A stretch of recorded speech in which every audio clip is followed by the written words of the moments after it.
is Tom Campbell, and I'm with the Nehalem Valley Historical Society. We're currently in a program trying to redo our exhibits, and it's been a really wonderful process. So I'm going to walk you around the museum a little bit and hope to show you some of our real fabulous highlights and tell you about the approach that we're applying as we do this.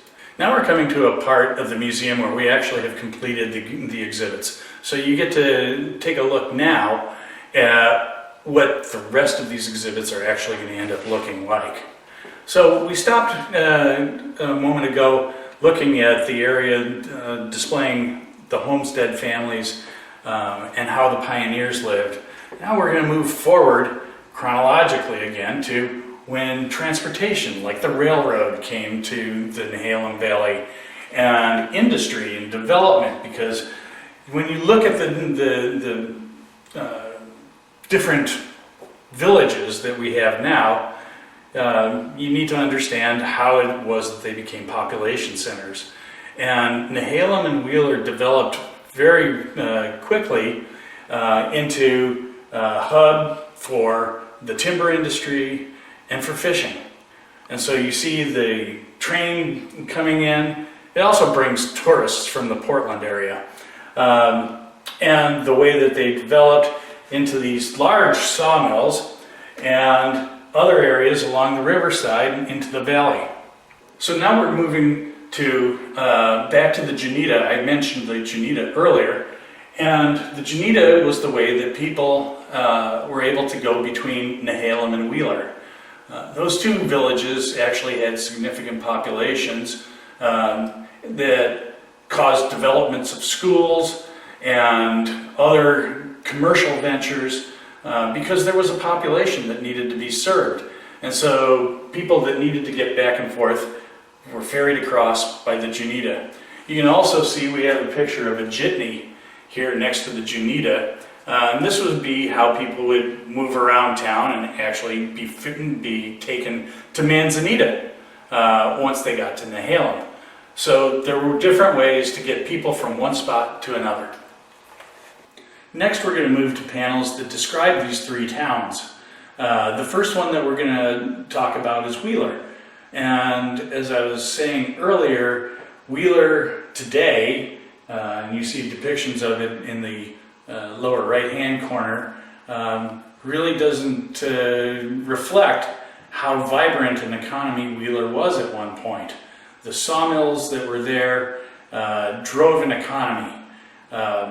As a matter of fact, there's a story to be told about the name of Wheeler. Wheeler originally was Vosburg, but C.W. Wheeler, or C.H. Wheeler, didn't like the fact that the train stop said Vosburg. He wanted it to say Wheeler. And so Mr. Wheeler approached the city fathers of Vosburg and said, first approached the railroad and said, I'd like that railroad stop to say Wheeler. And the railroad said, I'm sorry, Mr. Wheeler, but the town is Vosburg, and we have a policy. We insist that it say the name of the town. So Mr. Wheeler went to the city council and he said, I want this to be changed to the city of Wheeler. And the Vosburg city councilors said, Mr. Wheeler, that's very nice, but I'm sorry. Mr. Wheeler said, well, I'm sorry, I'll have to shut the mill. It took 2 days of being out of operation before the city council decided that they would rename the city Wheeler. And so now we have Wheeler today. Wheeler, you can see these depictions, had a number of homes. There were shops. You still see the vestiges of those shops when you walk down their main street, see their antique shops. It's a beautiful little town. People should come and see it. Next we move to Nehalem. Nehalem, of course, is the other city that I was talking about as having developed in a more industrial kind of fashion. Nehalem still has plenty of buildings from the early days. When you go down their main street along the highway, you can see these buildings that show what it was like when the city was just at its infancy. But it suffered a similar fate as Wheeler when the timber industry and the fisheries dropped off. So you can see photographs of buildings, the main street, but then we have an aerial view also of what it's like in Nehalem today. Nehalem's a really wonderful area. If you come to see it, you can get down on the bay, and it's really the host of a lot of great activities. People still fish there regularly. There's crabbing in the Nehalem Bay, and people are kayaking and using stand-up paddle boards to navigate around the area. But without dwelling on that, this is a talk about history. It's important to talk about one of the really cool buildings in Nehalem, which is now housing the North Coast Recreation District, or NCRD. NCRD has a wonderful theater, it has a swimming pool, and it has a gym facility. It's also a gathering spot for the community, but it's a wonderful historic building. The architect for this building, which was originally a school, was A.E. Doyle. And Doyle is a very well-recognized architect in Portland. Many of the really significant buildings in downtown Portland are A.E. Doyle creations. And so we're very proud to have a number of A.E. Doyle buildings in the Nehalem Valley. The NCRD is one of them. One special story about the NCRD and its swimming pool is that in the end of the 1920s, there was one young man, and he and his friend were in Tillamook. They were showing off for some girls out on the logs, and they fell in and drowned. The pool was developed because our community members felt that it was important for no child to drown in the Nehalem River. And so the pool was built based on a bond that was passed in 1929, just as the Depression was starting. And the community went forward with this project nonetheless.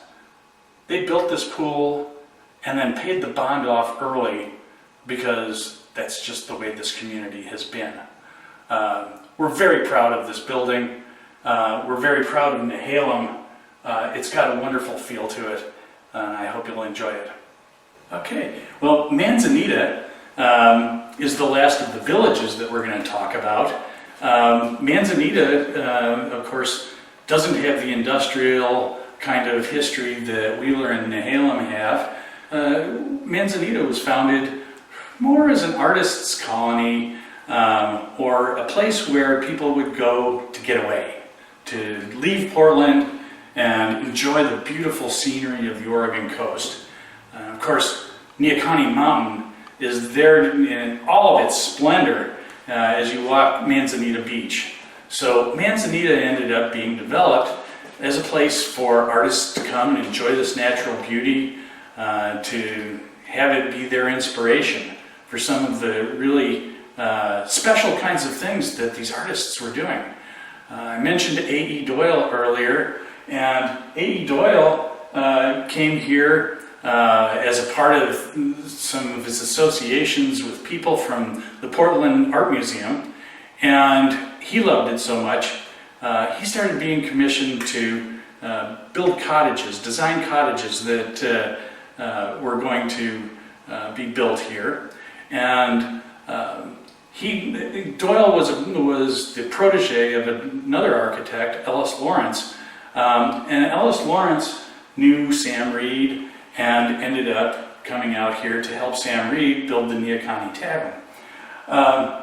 So in the early days, what would happen was the Neahkani Tavern acted as the hub for tourists to come to, and the Reeds would put tents out in the meadow where people would come in the summertime and enjoy Manzanita Beach and all of its surroundings.